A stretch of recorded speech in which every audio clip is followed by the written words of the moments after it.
Good evening and welcome to Tucker Carlson Tonight. Happy Friday. Way back in the fall of 2017, CNN, believe it or not, ran a pretty interesting piece on its website. We read it.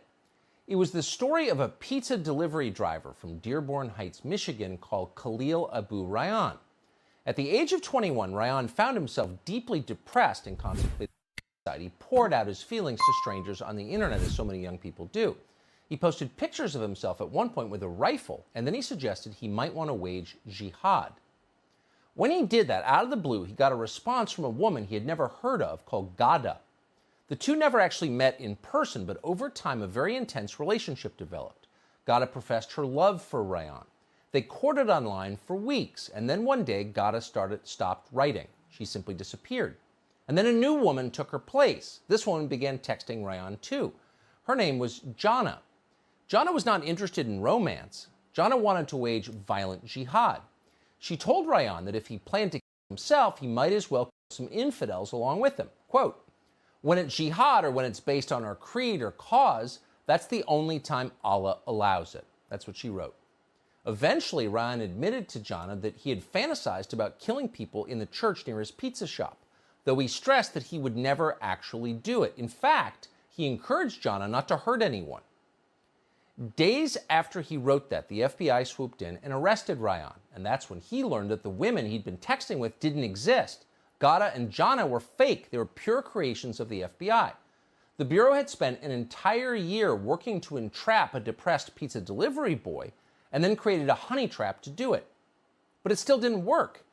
After all of that, the feds still did not have enough evidence to file terrorism charges against him.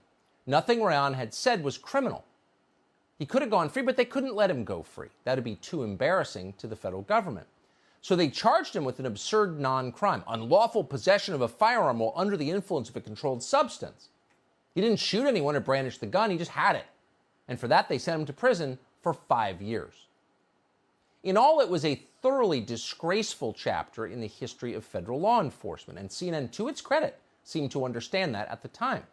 The channel pointed out that the FBI often does more than stop crimes. Sometimes the FBI creates crimes. Quote, "Informants and agents don't always play the role of passive listener. They may offer the suspect the opportunity to participate in a fictitious terror plot, replete with fake bombs and real guns.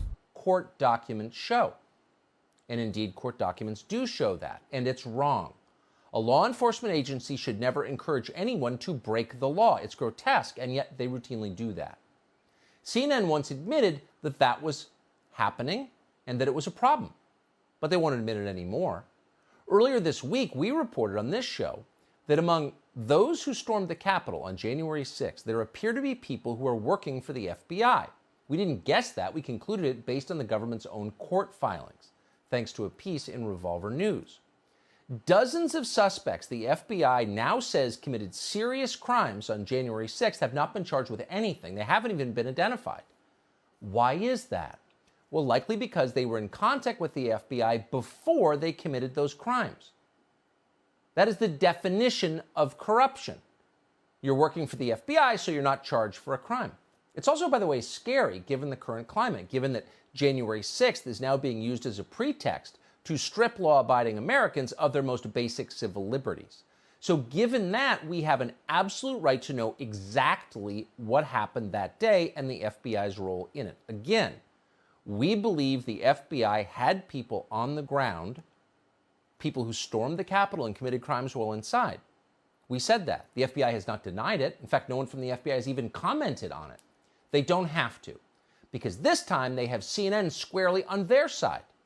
Watch the apologists for corrupt federal law enforcement deny something they couldn't possibly be in a position to verify either way. But prepare yourself as you watch it. This is an appalling performance. And now it's the FBI. Tucker Carlson's newest baseless theory about the insurrection and how he is spreading it to millions of people. A new conspiracy theory is emerging about the attack on the U.S. Capitol. You hear this? Directly from Hate TV. This is the beginning of a new effort to rewrite what happened on January 6th, even though it is wrong, and as you will hear from one of our analysts, impossibly wrong. And the whole crux of it is that this was an FBI insider operation. Clearly untrue. Clearly untrue. Totally baseless. Let me say, again, it's insane to think that the FBI did this. It's clearly untrue. It's totally wrong. All right, why don't you explain how?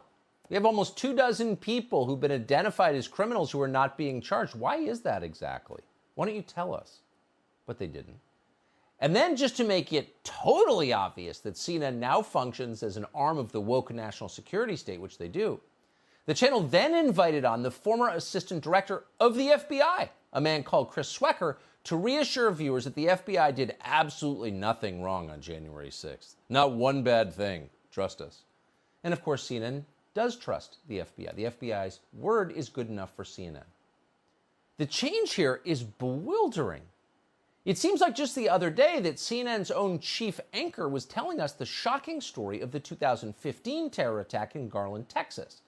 That's the one in which an FBI agent texted the shooter words of encouragement. The FBI literally worked to make that shooting happen. It's not an exaggeration. We know that. An FBI agent was even present at the attack. Watch. It turns out the undercover agent did more than just communicate online with Elton Simpson. In an affidavit filed in another case, the government disclosed that the FBI undercover agent had actually traveled to Garland, Texas, and was present at the event.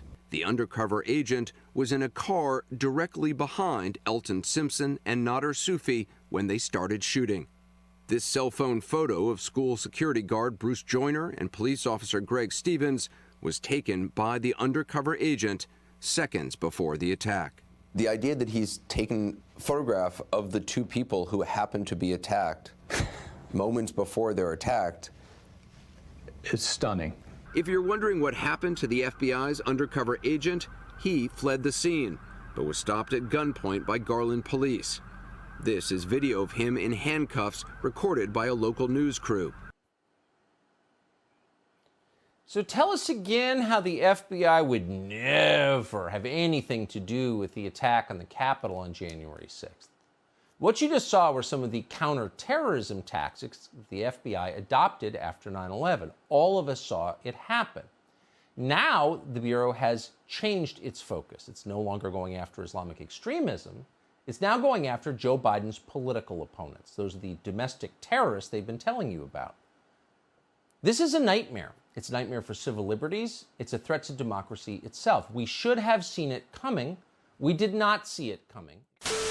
Aqui é o Tradutor, é graças a essas pessoas incríveis que eu posso estar trazendo conteúdo para vocês. E é isso aí, pessoal. Não se esqueçam de deixar seu like, seu comentário e até mais. Fui, grande abraço.